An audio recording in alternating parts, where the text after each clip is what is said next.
Welcome to Community Cocktails with Kimberly, hosted by Kimberly Woodard, a realtor who's been selling homes in North Texas with more than 21 years of experience. Join her every first and third Wednesday of the month as she meets with top community leaders, local businesses, and real estate industry experts to help you get to know the area you want to call home. Don't just love your home, love your community. And now your host, Kimberly Woodard. Welcome, viewers, to this episode of Community Cocktails with Kimberly. I am so thrilled about this episode. We are going to be highlighting Veterans Day that's coming up, and I have a wonderful guest to share with you. His name is Terry. He is from the Marines, and today we are going to talk about adversity. Welcome, Terry. Yes, welcome. Thank you for having me here. I appreciate that. Oh, I'm so excited, and I'm so excited to hear and have you share your story to my audience. Thank you. Well, let's set the stage and kind of give the audience a little bit of background on you. Okay. And before I get started, I want to say to anyone that is a veteran or knows any veterans or has someone in their family, thank you for your service. I know Veterans Day is coming up, and it's a big deal. So they give the ultimate sacrifice, and not only to veterans, but those who support them. So thank y'all very much. Definitely. Well said. But my story, I served went to high school, obviously, like most of us did, played a little college football, and then went to the Marines right after. Football didn't get to work out for me like I wanted, so I went to the Marines. Mm-hmm. They quickly whipped me into shape really quick. First day of boot camp, I was like, maybe football practice wasn't so tough. So I served in the Marines, 4 combat tours to Iraq and Afghanistan. Wow. I went through a lot of adversity there, but overcame it. Thankful to come home alive from that. And then when I got out of the Marines, I had started a fitness business. And just like it was booming, everything was great. Then obviously COVID hit. Yep. And people couldn't go to the grocery stores or do anything. The gyms were shut down. Right. So why are they going to pay me to give them fitness advice? Right. So I quickly found out, I was like, all right, this is not going to be sustainable. I had just got engaged and we were getting ready to buy a home. I know if I would have known her at the time, because she's also an amazing realtor. But I had to find out, I was like, what am I going to do to support my family? Right. And what can I do? I've only been like an entrepreneur. I've never really had like a real like W-2 job. Right. So then I got into the roofing industry as a sales rep and worked my way up, and then had the opportunity to come in as a partner in the company I'm with now, which is Experience Roofing. And my business partner and the CEO and founder, Jamie Stagg, and his wife, Annie Stagg, have just been just a super amazing blessing to my family and I. And he's allowed me the opportunity to spread my wings and grow. And we're truly developing something amazing in the community. I love that. Well, let's talk about, so back in February. Yes. It's crazy. Back in February 27th, mind you, I just got married last May. Mm-hmm. I was thinking about my little girl. My daughter's birthday is May 16th. Last June, my wife's going to watch this. June, I got married last June, and we were getting ready to go on our honeymoon, but there was obviously like a couple of hailstorms, so we were so busy with work, right. I didn't get to go. So we were all picked out. I got her February 27th. I was supposed to go on my honeymoon March 4th. Okay. I woke up that morning. I had a homeowner in my neighborhood call me and say, hey, we have something going on. Can you come check out the attic for me? I was like, sure, no problem. I did not know at the time that the plywood on the attic, there had been like a hot water heater or AC unit leaking for a while. Could have been probably a couple months. So the decking was really rotted. Mm-hmm. And I had been in this attic plenty of times before. So when I went in to pull the string down and step inside, and by mind you, the last thing I told my wife was, I love you. So she asked me, she was like, I literally was on the phone with my business partner, my business associate, Robbie Jackson. And I was like, hey brother, I'll call you right back in 10 minutes. And told my wife, she was like, don't forget to drop off my AirPods, because she was getting ready to go to the gym. And I said, yeah, I'll call you right back, baby. And then that never happened. I went to go step in. As soon as I did, the last thing I remember was trying to grab something. I fell all the way down, almost 25 feet, landed on my back. And I suffered. I'm not doing work text, guys. That'd probably impress her if I was. February 27th, 9:15 a.m., I fell through an attic. 3 days in a medically induced coma, 12 total days in the ICU, 18 days in the neurology department, 2 emergency surgeries on my spine and my foot because my spine was broken 4 places. Wow. 24 days in TBI rehabilitation hospital. And I was supposed to be in therapy for 8 months after that. I went for 8 weeks and got discharged. Traumatic brain injury, epidural hematoma, multiple brain contusions, multiple skull fractures, 20 staples in the head, blood transfusion, broken spine in 4 places, emergency spinal fusion surgery to fuse the thoracic, 12 through lumbar, 2 to stabilize the spinal cord, broken right foot, surgery to put a plate and 16 screws, 34 stitches, and that's just how it went. Yeah. Wow. I got the scars to prove it, but if I stand up here and take off my jacket, Miss Kimberly will be like, Terry, this isn't that kind of podcast. But yeah, it was pretty crazy. Yeah. Wow. So I had a 1% chance to live and a 4% chance to walk again. And I'm 100% cleared. Yeah, I mean, you're walking, you're moving. Yeah. And so let's go back to those days in the hospital. You're in the hospital, you're obviously in a coma for a while. You come to, I don't know if you remember anything from, with the doctors talking to you about your prognosis. Let's kind of talk, through that. So when I got hurt, and a buddy of mine was actually there helping hold me until the ambulance came because they called 911 and they're like, you cannot let him get up and try to walk because he's not paralyzed, he will be. Right. Or there's a high possibility that he could. And I remember I've talked to paramedics and sitting there, like it looked like a crime scene.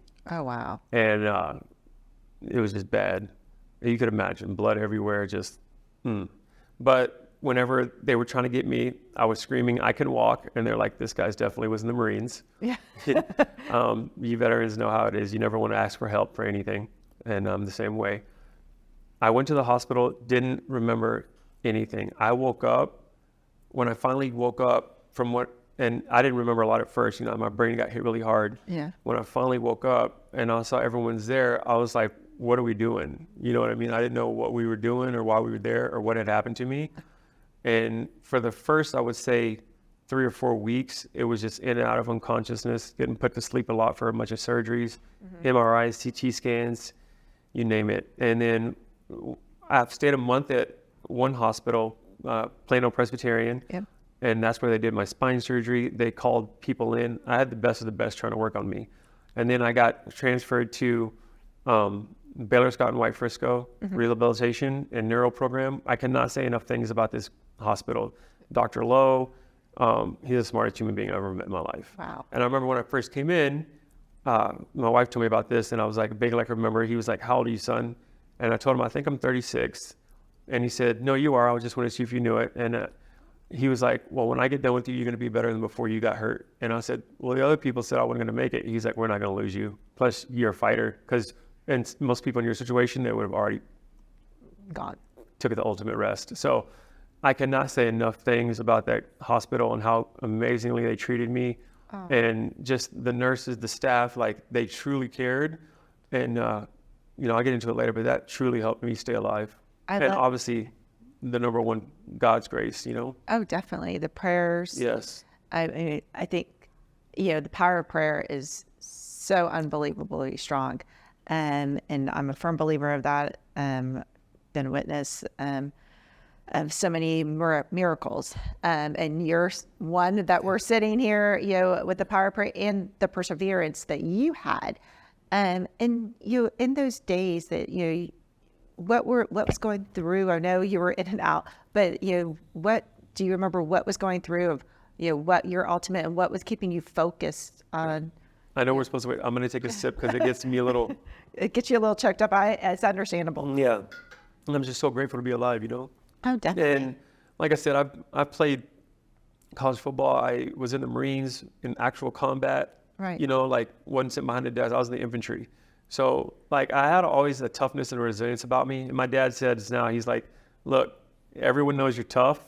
Stop proving it. Your resume is good. We joke around a lot, but he's like, you don't got to do anything else. We all know you're tough. But what happened when I finally woke up and realized what was going on, I was just so, and I know this is going to sound bad, I felt like my injury was just it was an inconvenience to a lot of people, like family that at the time that probably hadn't budgeted to fly in was flying in to see me, driving in to see me. My business partner, Jamie Stagg, as soon as he got the call, he immediately got in his car, drove to the airport because he's in Utah. Okay. We're a nationwide company. Our headquarters is in Utah. Okay. And called his wife and was like, hey, Terry fell. It's bad. Book me a flight. I'm headed to the airport. Just left him what he had on and brought his laptop. Wow. Didn't even have his undergarments. She had to call Lululemon to send him some clothes when he got here. But it was just like, man, and then I felt bad because I missed my honeymoon, which we did get to go on later. I'll talk about that. And my little girl, she was 2 years old. She just turned 2, but at the time she was 1.5. And, her at the hospital having to see me like that. And I was worried about, even in the hospital, I was like, what's going to happen with business? Because I'm not there to run the show in my end and what my department is. And I was just like, all these thoughts were just so overwhelming. And then I was just like, I didn't know if I was going to live or die. Like the first 10 days, I think I was in the hospital. They told my wife every night, he ain't going to make it through the night. Oh, wow. And then I knew it was bad when family started coming. I was like, these people didn't even show up to my wedding, but they're here. I was like, why are they here? Not like I'm not happy to see them, but I was like, it was just so overwhelming, Kimberly. Right. And, the fact that God saw it to keep me here is just a testimony of the prayers work. They were not only heard, but they were felt. And I can get into this, but the doctors said they never met someone with such a resilience to live, because they said that does play a big part. Like if you want to just give up, that's one thing, but I was like, I can't. Plus, as you Marines know, they would have been like, Placker, let an addict take him out. You got to do better, buddy. Right. But it was just so much that went on. And I've had so many times and offered to speak about this and go to speaking engagements, and you're the first opportunity I've taken. And I truly respect everything you do in the community. So it might not be perfect, but it will be raw and real. No, I think that it's that reason, what you said, that perseverance to live. Yes. You have so much more to give to everyone out here. And so, again, you're also thinking, my family. I mean, I've got, a wife, I've got a daughter. I want to, I want to see her grow up. And so that, really encouraged and kept you going every day.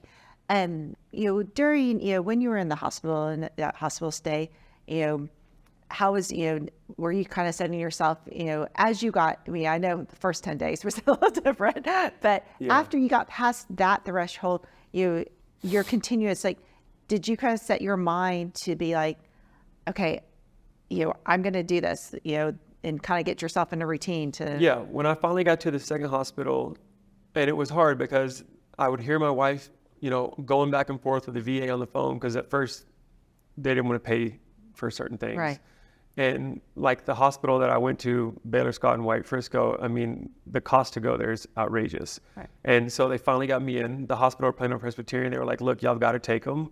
We can't keep them alive here. Yeah. So I finally got in, and I remember that was the first time I was so happy to be going to this hospital that focuses on that stuff. Right. With, brain injuries and everything like that. I was so happy to go there. As soon as I got there, I just felt like if I can just get there, I'll be good. And then I could start remembering things. So I could remember when my friends would come see me, or, coworkers and colleagues would come see me. And like I said, at the hospital, like if I wanted to pray, they were there. Like just anything I needed, I could never bother them. I could never push the button enough, and someone wouldn't rush into my room to make sure I was okay. So, and then my family would be, my wife and my daughter, she's in a private school, but she'd be up there every day, all day like that with me. There's so many pictures of me holding her. I don't remember all of them, but it's just, I knew, I was like, I cannot let this happen. And my parents, I had a little brother pass away a few years ago, and I was like, they can't lose another son. They can't, to a tragic accident. And that's what I was just like, my wife, her dad had passed away when she was 8 years old. And I saw what she went through when she told me the story about how her mom and her had to deal with that. I did not want my wife and daughter to have to go through that. Right. So it was just a lot of, I always tell people, when your why is strong, the how is easy. Yes. And there was a lot of why to keep these eyes and the heartbeat ticking and opening up every time, Definitely. And I think, again, you saw there, you have a purpose. You have a purpose here. to give back, and not just, your family, but even more of a purpose, to really, and I always also say is, when you get that second chance, giving back. And, we kind of talked about that part of your, you being up here is that you wanted to share your story for others that are maybe out there, going through, maybe they're in a situation where, it's a life and death situation, or going through some things that they just don't know if they can make it. You're a prime example of your perseverance to really fight. 100% Kimberly. And the thing is, I told God, like, if you just can get me out of this one, and I've had so many times that there were close calls, all these combat deployments. I won't get into all that, but this is probably my 7th chance. And I know I'm here to do something special, because the good Lord could have called me home at any time he wanted. And, it was just so crazy, because I wanted to share my story. I don't need to be paid to speak. All right. I do well for myself. I would speak for free. I'm just happy to go talk and let people know, I promise you, I will never, Kimberly, be in the Starbucks, complaining about a long line. I'm sitting in my nice truck, listening to some Toby Keith and paying for a coffee that I don't really need. Right. That's not a bad day. No. The things that I thought and would be complain about, because I know what it's like in the military, being deployed, not having family, not having showers, fighting with the enemy all the time. But then when I came back and then my life got great, you get a little bit, I hate this word, complacent and comfortable. Yeah. And then you forget what it's like to suffer. Right. And then so everything is just peachy. Right. And then after this, just things that I would complain about or think, I'm just you're not having a bad day. Because I promise you, just like you do, everyone knows what a bad day feels like. Right. So I will never complain. The smallest things now, they just roll right off me. Yeah. Yeah. And I thank God for that perspective. But I also think I was moving too fast. Business was booming. Everything was going. And when I got hurt and came home, I know this is going to sound rough, but it's raw and real and transparent. I spent more quality time with my wife and daughter when I was laid up on the couch for 2 weeks because I couldn't walk, or 2 months because I couldn't walk, than I probably had in the whole 6 months to a year before, because I was forced to be in that moment. Right. And I understood the presence, because when I was on them telling me you might not live, and I could hear them talking, I was all I was I should have spent more time with my family. Mm-hmm. I'm out here trying to build something. I get it, but always make time for the people that mean most to you. And that's what I can't stress that enough. No, and I agree with that. I think sometimes, I know it sounds really bad, but we, in our lives, and just as people in general, we get so caught up. We get caught up with our work. We get caught up with just, maybe our work and success and doing this and doing that. And we forget what's really important, which is our family.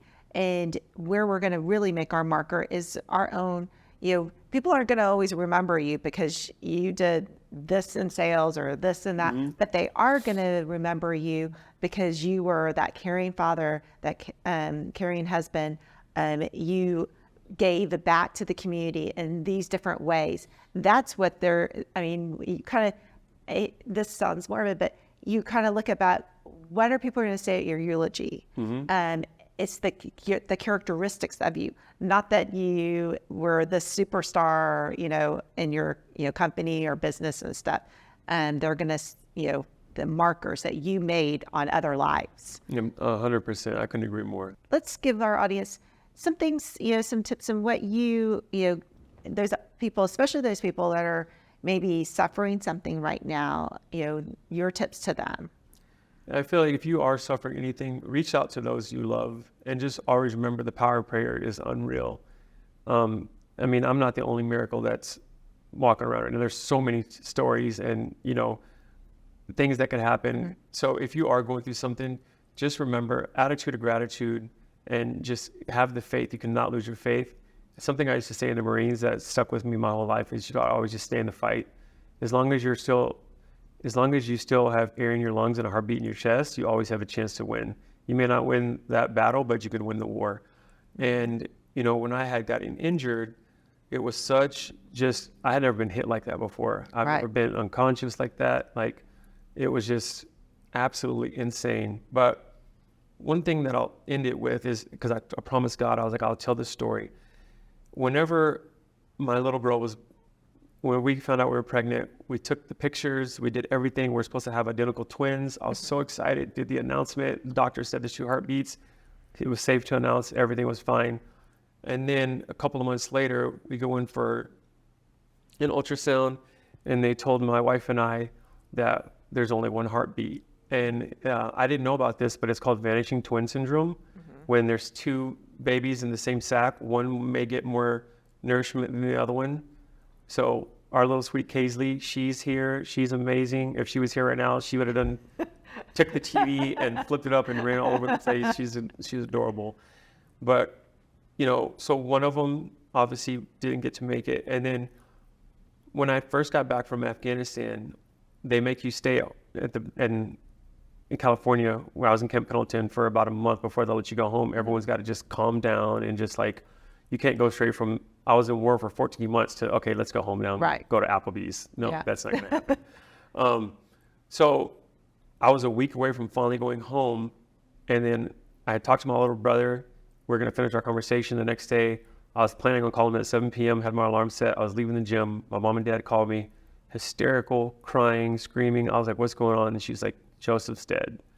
And he had gotten hit. He was walking on the road and got hit by someone texting and driving, and he got ran over and instantly gone. Right. And it was just always stuck with me that I never got the chance to say goodbye to him. And then when I was in the coma, and God is my witness, whenever I came out of they put me in a induced coma, when I came out, my wife, and I can remember this part, my wife and them say that I kept asking. I was like, where's my brother? I told my mom and dad, go get Joseph. He's downstairs waiting for us. Then my little girl came in, and I said, where's the other one? Because my little girl's name is Kaisley, and my other daughter, her name was going to be Paisley. Oh, wow. And I was like, where's the other one? Someone go get her. And I was like, we just have Kaisley. It's like, no, the other one, go get her.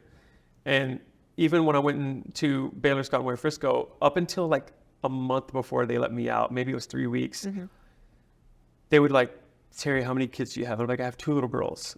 And I would be like, they'd be like, well, what about your siblings? I'd be like, I have 3 brothers. They'd be like, you don't have 2? I'm like, no, I have 3. The doctor came about a week before I got out. He sat me down. He was like, hey, I want to talk to you about something. He goes, I feel like this happened. And I talked to the therapist that was there, and these were super established therapists. And they were like, this has happened so many times to people. And I've never heard about it until then, because obviously I didn't look researching how you feel in a coma. Right. No one would do, you know what I mean? But they said, you saw something when you were in an induced coma because your levels were so low. You're basically just right above barely breathing. Right. They take you that low. And I'm not saying that I saw God or anything like that. I wish I would have. Maybe I did, and he just didn't let me remember it. But when I was in the coma, I was somewhere, and I saw my brother. And to this day, if you gave me a sketch artist, I can tell you exactly what he was wearing, exactly what he looked like. Wow. And then he had a little girl with him, and she looked just like my daughter, except she had darker hair. And I knew who she was. And she came up to me, and she's like, Daddy. And I was like, Paisley. And I talked to my brother, and I was like, I'm sorry, guys. No.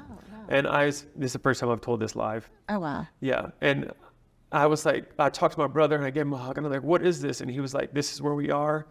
And he showed me where, there's I remember it was a waterfall, and he's like, this is where we play, and this is where we can see you. And I didn't see myself, but he said, we can always check on you. And he was just telling me, he was like, whenever you guys pray, always mention us, because we can hear and see everything. And then I talked to my little girl, and he was like, yeah, when she came here, she already knew exactly who I was. She ran straight to me. She knew I was her uncle. And then I was with them forever, and I was in the coma for I don't know how many hours, but I felt like I was up there forever. Right. In this place. And I remember when it was time to leave, my brother came back around the corner. He was like, hey, you have to go now. And I was like, no, I want to stay here. Yeah. And then he literally said, he's like, God's got enough Marines at the gate. You don't need you right now, but we'll see you again. So I said, bye. I'm telling you, Kimberly, I can feel the hug that I gave her. I could feel the sweat on my brother's face against my skin. So when I came out of the coma, I thought that they were I was just with them. Wow. Where are they? And I when I got to the hospital, they ran all kinds of tests on me. I had the craziest, because it literally cost $1.5 million to keep me alive. Wow. I had the best of the best in there. And I had the craziest testing, and they were like, this guy's not lying. There's no way he should be able to remember something this vivid. He could tell it forwards, backwards. They'd wake me up at different times, tell, okay, what happened? And the story would spot on every time. They're like, he shouldn't be able to remember that unless it really, he really thinks he saw that. And then I had a therapist, his name was Kevin. He was like, yeah, this is not the first time I've heard of something like this when people come out of comas. And I always tell everybody, I'd always used to ask God, use me. And, you know, you can't be like, hey, God, use me for something and be like, well, let me tell you how I want you to use me. Right. You know, so I was like, after what happened to me, how many people lost their faith and look how much they believe again, you know? Yeah. So even if it's just one person, somebody got saved. Yes. You know, so I feel like, to be honest, God used me in that way and kept me alive and allowed me to see that. That was his little gift to me, his, hey, let me throw you a bone. You took this hit. I'm going to keep you alive, and I'm going to let you see something. And if anything, like, I would gladly take that hit again just to see them again like that. And it was just so amazing to see them. And I feel like that was my reward for going through that and being a testimony for him to see look what God can do. So to get that chance, and like I've said, I'm not saying I saw God himself or anything like that, but I know where I was. And I saw, and I'm telling you, give me a sketch artist, I can tell you exactly what they were wearing, exactly what they look like. Wow. And it was just so worth it because, you know, I got to come home and give my parents a little bit of closure, saying that I know where my brother is. And I was telling my wife, I was like, Paisley's so beautiful, you know, and it was probably closure for everyone to see that, to know that, you know, everyone's doing okay. Yeah. And, you know, I don't sometimes we can't understand, but there might have been a reason your brother was supposed to go first and he was supposed to be the one to take care. And I had a hard time dealing with it because I'm like, how have I been to Iraq and Afghanistan so many times? Yeah. And then he gets hit like this. And like, if anything, every time I deployed, we always knew it was a possibility like, yo, I might not make it back. But how much of an honor it is to go out for your country with your finger on the trigger. Like, that's the most honorable way you can go out, in my opinion. Like, you know, so to see that though, and to come back and be able to remember it, I feel like that's another gift that God gave me, because I can remember it as clear as day. And I would tell this to the doctors and everyone, and they would just be like, wow, I'm actually going back on the 25th of this month they've picked me to do the alumni to go talk to injured patients. I go up there about once a month and see everybody and just always tell them thank you, you know, because they really stood by me. But to see that and to know that, I feel like that was a blessing I had to see that. And I just will never take that for granted, you know? Well, this has been just a wonderful story. And I'm so glad that you were able to share this with the viewers. I mean, you know, all I can conclude is that the power of prayer, you're seeing it right here.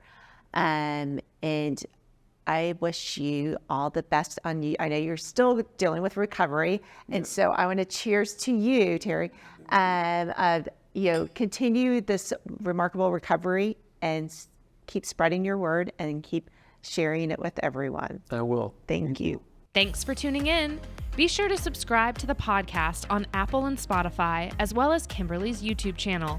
If you'd like to contact Kimberly directly, you can email her at kimberlywoodard@ebby.com or call 214-632-2092.